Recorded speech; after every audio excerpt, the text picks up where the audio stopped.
সত্যি কথা বলতে চিরকুটের দিন তো চলেই গেছে। বাট আমি চিরকুট পেতে খুবই পছন্দ করি। একটা সময় আমি অনেক চিরকুট পেতাম। যেই চিরকুটগুলো শুধু একমাত্র আমার হচ্ছে কলেজে মানে সরি, আমার স্কুল লাইফের চিরকুট যত আমি বইয়ের মাঝে পাইছি, যেভাবেই হোক পাইতাম, ক্লাসমেটদের মাধ্যমে মানে যেভাবেই পাইতাম বা রফিকা মাইরা হচ্ছে চিঠি পাঠাইতো। তো ওই চিঠিগুলো সবসময় আমার নানুর বাড়ি থেকে বহরে স্কুল আসা থেকে ধরে মানে টুকরো করে আমি হচ্ছে পথে ফেলে দিতাম। কিংবা হচ্ছে যে আমাদের হাফেজ ব্যাপারে হচ্ছে যেই খালটা ছিল, খালের ভিতরে হচ্ছে যে মাছ চাষ করতো, আমি ওখানে হচ্ছে চিঠি ফেলতাম। ঠিক আছে?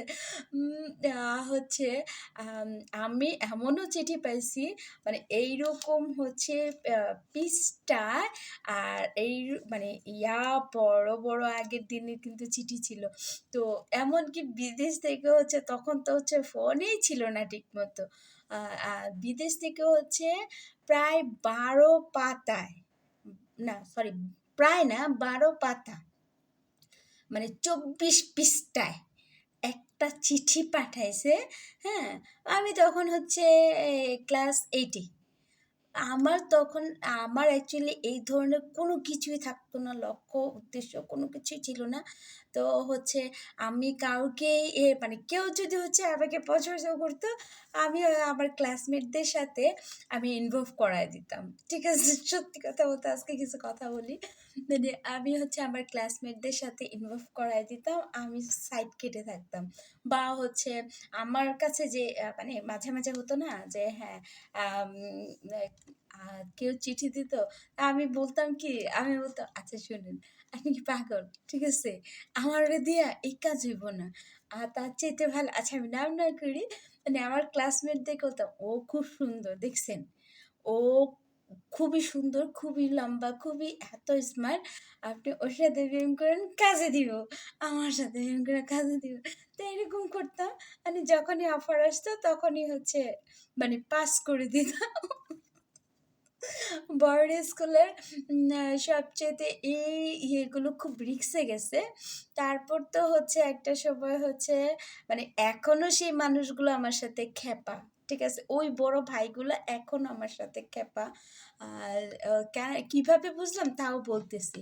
তো হচ্ছে আপনার অনেকে হচ্ছে হাত কেটেছে, হাত কেটে মাটিতে হচ্ছে গোড়ায় টপ টপ করে পানি পড়ছে, মানে সরি রক্ত পড়ছে।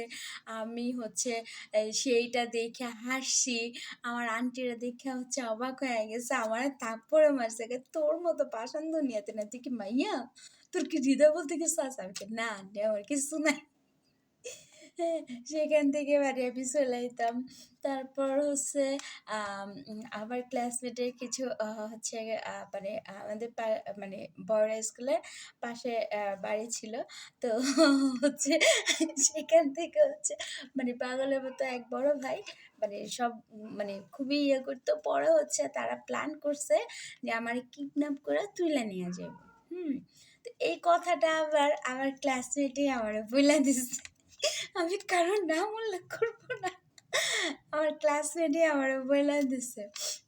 বলে দিছে, আর আমি তো ভাই ভয়। অ্যাকচুয়ালি সত্যিকার অর্থে আমি মাঝে মাঝে কি করতাম, আমাদের নানুদের মানে স্কুল মানে যাইতে এত কষ্ট হইতো আমার জন্য। কারণ হচ্ছে কখনো হচ্ছে এরা মানে নানুর বাবার বাড়ির রাস্তা দিয়ে যেতাম, কখনো হচ্ছে সেই ঘুরা মেন বিশ্ব রোড ঘুরা হচ্ছে মানে স্কুল যেতাম। আবার কখনো হচ্ছে ভিতর দিয়া মানে মানে ওই যে আরেক রাস্তা ছিল, ওদিক দিয়ে যেতাম, যাতে করে হচ্ছে মানে এই এই সাইডের রাস্তার মানুষ বুঝতে না পারে আমি ওই সাইড দিয়ে যেতেছি, ওই সাইডের রাস্তার মানুষ ঠিক মতো যেন আমার কেউ না পায়। তো হচ্ছে আমি তো প্রচুর পরিমাণে কান্নাকাটি করতেছি। ভাগ্যিস ভালো বাড়িতে এসে দেখি আমার ছোট মামা এসে। হ্যাঁ, তো ছোট মামা এসে ছোট মামা আমি তো কান্না করতেছি। আমার নানারা করতেছে কি হয়েছে, আমার ছোট খালা আছে, তা করতেছে কি হয়েছে তুই কান্না করতেছ? তা আমি করতেছি আমি কালকে তো আর স্কুল যাবো না। ইয়া করছে স্কুল থেকে নাকি আমার তুলে নিয়ে যাবো। ঠিক আছে? আমি অনেক পোলার আমার লগে আঘাত দিব কইছে, আঘাত দিয়া নিয়া যাইবো। তো পরে আমার মামা কইতাছে, "কে তোরে নিয়া যাইবো? তুই আগে দিয়া যাইস, হ্যাঁ? আমি তোর পিছনে থাকবো। আমি অনেক দূরে থাকম, এরা বুঝতে পারবো না।" হুম? আমি আচ্ছা ঠিক আছে। তো মামা যখন সাহস দিছে, রাত্রে পড়ছি-টরছি, সকালবেলা হচ্ছে স্কুলে যাইতাছি, মামা আমার পিছনে। ঠিক আছে? এখন ঠিক স্কুলের পিছন দিয়ে সেদিন আবার স্কুলের পিছন দিয়ে যাইতেছিলাম। ওই হুদিন কাল কইতাছে যেটা সানপুরের ভাষায়, মানে ওই যে শুকনা ক্ষেত, ঠিক আছে? এর ভিতর দিয়ে হচ্ছে আমি স্কুল যাইতাছি। পরে হচ্ছে কি জানি কয়, ওমা! স্কুলের পিছনের রাস্তা দিয়ে যখন দাঁড়ানতেছি, ঠিক হয়ে ওরা আমারে ঘেরাও দিয়ে ধরছে। এখন মামা কইছে, "তুই চুপ করে থাকবি।" এখন আমি কি করছি, আমার বইগুলো আছে না, বইগুলো এমনি চাপাইয়া ধরে রাখছি। আচ্ছা চিঠিটা পইড়া শুনামু, একটু একটু কইতাছে কিছু। তো হচ্ছে চাপায়া ধইরা রাখছি, বইগুলা চাপায়া ধইরা রাখছি। এখন হচ্ছে কি যেন কয়, এখন মানে হেডা গেড়া দিয়া ধরছে। "এই না কইছিলাম, ভালো মারলে কইছিলাম প্রেম করতে, প্রেম তো করলা না, হ্যাঁ? বিয়ে করতে কইছিলাম, বিয়ে তো করলা না। এখন ভালো করে মজা বুঝো।" তো এগুলো কইতেছে, আমি তো কিচ্ছু কই না। আমি অপেক্ষা করতেছি মামা আইব। মামা আইছে। মামা কইতেছে, "এখানে কি হইছে?" হ্যাঁ? তো কইতেছে মানে ওরা হচ্ছে জানে না যে আমি আমার মামাদের ভাগ্নি। ঠিক আছে? ওরা ঠিকমতো জানে না এই বিষয়টা। ওরা আবার আমার রিলেটিভ। আমার মামাদের রিলেটিভ। তো হচ্ছে এখন হচ্ছে বলতেছে, "মামা কিছু না।" হ্যাঁ? তো কইতেছে, "কিছু না মানে কি? ওরা এভাবে গেড়াও দিয়া ধরছো কেন?" বলছে, "না মামা এমনি শয়তানি করতেছে, কিছু না, আপনি যান গে।" যামু গে আমি? এটা কে তুমি জানো? মামা এটা কে? বলছে, "এটা তুমগো বোন, আমার ভাগ্নি।" মামা আপনার ভাগ্নি? হয় এরা আমার ভাগ্নি। ফের কোনোদিন যেন আমি এরকম না দেখি। মামা সরি, মাফ করে দিয়ে, আর কোনোদিন হইব না। ঠিক আছে? সত্যিকার অর্থে। এরপরে হচ্ছে মানে দূর থেকে চিঠি-মিঠি এইটা সেটা পাঠাইতো, ইয়ে করতো। মানে আমি বৃষ্টিতে ভিজা স্কুলে যাইতাম। আমার অভ্যাস ছিল স্কুল কখনো গ্যাপ দিব না। তো আমি বৃষ্টিতে ভিজে যখন স্কুলে যেতাম, আমার জন্য হচ্ছে ছাতা পাঠাইয়া দিছে। আমি ছাতা ব্যবহার করতাম, এই করতাম, সেই করতাম। আ আমি কইছি, "না, আমার কোনো কিছু লাগবে না।" তো হচ্ছে আজকে সেই কথাগুলো মনে পড়লো। আসলে মাঝে, মাঝে এই সমস্ত কথাগুলো মনে পড়লে খুবই ভালো লাগে সত্যিকার অর্থে। তো একদিন নাকি আমার মা নাকি হচ্ছে বাড়িতে গেছে, তো বহরিয়া বাজার আবার গেছে। হুম? তো বহরিয়া বাজার গেছে আর আমার মা আ কি জন্য যেন গেছে সেটা আমি তো জানি না।